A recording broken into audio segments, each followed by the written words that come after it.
I watched Deadpool and Wolverine twice now, so I figured I would share my thoughts here. If you haven't seen it, I would suggest you come back after you have seen the movie because this review will be spoiler filled. If you have seen it, watch all the way through and then comment away your spoiler filled thoughts in the comments so we can talk about it. Also, to fully give my thoughts and feelings on this movie, I'm going to talk about it in different sections and then give you a final rating at the end of the video. So be sure to stick around for the whole thing. Okay, let's get into the review.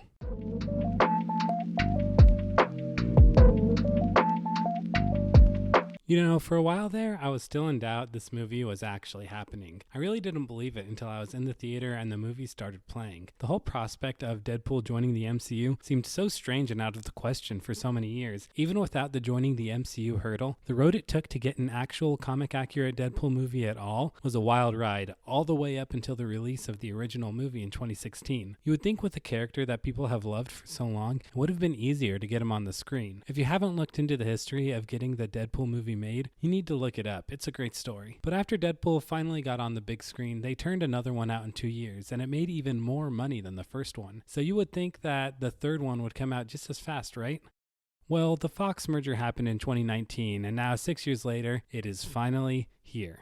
I remember initially fans didn't know what was going to happen with the character. Eventually, it was announced that Deadpool 3 would be rated R, inside the MCU, and starring both Ryan Reynolds and Hugh Jackman reprising their roles. This was wild news, and it was just crazy to think that everything came together to make this movie happen. Okay, with all the build-up out of the way, what is my opinion on the actual movie?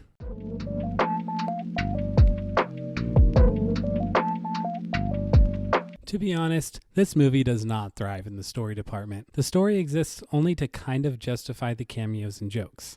They didn't do the most thorough job at making in-universe explanations, and that leaves you with a few more questions than answers by the end of the film. This is the only thing that I think actually hurts the movie as a whole. If the people at Marvel took some more time to really flesh out the explanations for everything, I think it really could have helped the movie out quite a bit. For example, both times I saw the movie, I had no idea why the final battle between our Deadpool and Wolverine and all the other Deadpools even happened. It wasn't until I watched a few other spoiler reviews of the movie that I got it figured out, and it was only ever explained with 2 pieces of dialogue. Another weird thing was the whole anchor being exposition from the TVA guy paradox. There has been so many random multiverse rules thrown around in the last 2 phases of the MCU that it's getting hard to keep track, and I just feel like they probably could have used another rule that has already been established. That would have also helped with the overall connectivity of the MCU, since the MCU has been lacking in that already. Another weird part that wasn't explained too well is why were the TVA saving Deadpool anyways? I mean, Deadpool himself says he is Marvel Jesus, but that's really it. The TVA doesn't say anything further than they are just saving him from his universe collapsing. The final thing in the story that is really confusing is the placement of Laura and Logan back into Deadpool's universe. The movie Logan takes place in 2029 in that same universe. So there's now going to be 2 Logans and 2 Lauras in the same timeline, and the TVA is just chill with this. Why wouldn't they just place Laura back in the time where she got pruned from in the first place? I don't know where they could have put the new Logan that would have been better, but they definitely could have figured something out. The stuff about the story that I do think works really well is our main character's arc. So let's talk about that now.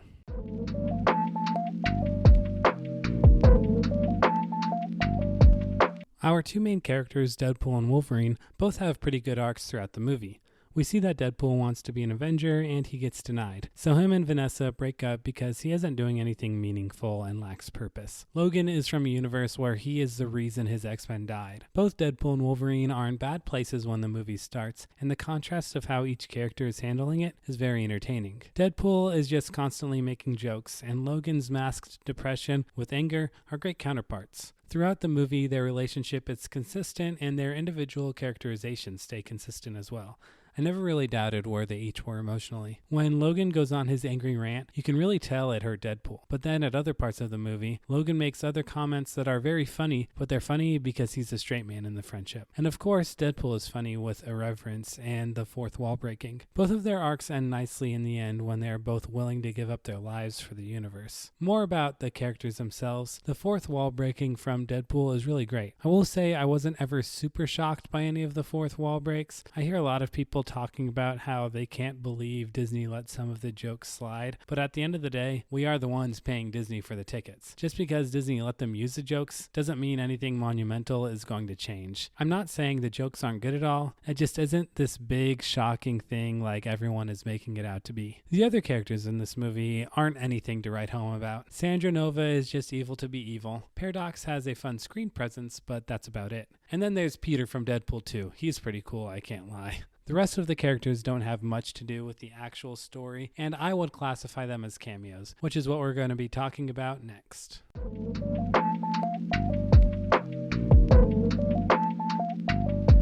This movie is extremely fun. With the subpar story aside, everything this movie does will be fun for anyone who has some inkling of Marvel knowledge. You can really go into this movie with any level of knowledge of the movies, comics, and history, and you'll get at least some of the jokes and have a good time. The first group of Wolverine cameos were so good. They even got Henry Cavill in there. The movie does a good job at having a lot of smaller cameos that aren't super iconic and then revealing the really big ones.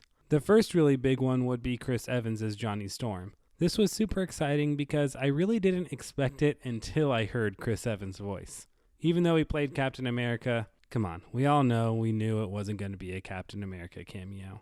And sure enough, it was him, Johnny Storm. I grew up watching the first two Fantastic Four movies, so that was a very fun cameo for me. The other four really big ones were Blade, Elektra, X-23, and Gambit. Out of these, Gambit is by far the one I was most hyped about in the theater. I had no idea this was happening, and when they were trying to make the Gambit movie happen all those years ago, I was deep into the movie news world online. So when I saw it was Channing Tatum, and then I heard that accent, I was so insanely hyped. The Gambit accent was really cool as well. The effects and choreography were good, and it just all made me really, really excited. X-23/Laura was also great to see again, and it was really cool to see her have a one-on-one with the new Logan. I never watched the Blade, Daredevil, or Elektra movies because I was so young when they were coming out. However, just being involved in the internet and Marvel world since I was around 11, I know all the history behind production and the plots for the most part. So I was still able to get a lot of the jokes and enjoy their appearances. I just wasn't as hyped for them since I don't have that emotional connection. I do need to mention that all the suits were really sick, and some of them were even super comic accurate. Obviously, the Wolverine suit looks goofy, but it works well in a Deadpool movie. And of course, Deadpool's suit looks really great as well, like it has been throughout all the other movies. Going back to Gambit, his suit translates surprisingly well to live action. It looked a little silly, but Channing Tatum really pulled it off. I feel like after this movie, we need a Gambit Disney Plus series or movie. I am just so sold and hyped on Gambit right now. As far as all the other Deadpools in the Deadpool core, obviously the standouts are Dogpool and Nicepool because they had the most amount of screen presence. The rest of the Deadpools were really fun to see in the final fight, and to try and recognize all the voices for each one was really fun. The way they shot it like it was one take was very cool visually, and the action was very fun. The first fight between Deadpool and Wolverine was really cool as well. It is just inherently cool seeing two regenerative mutants with different skill sets not hold back with the rated R action. The scene in the van with the Coexist sticker had to have been the funniest joke in the whole movie. I was laughing unreasonably hard both times I watched it when they were fighting in the van and they zoomed in on the sticker. There's a lot of fun to be had in watching this movie, and I think that far outweighs the iffy story behind the movie.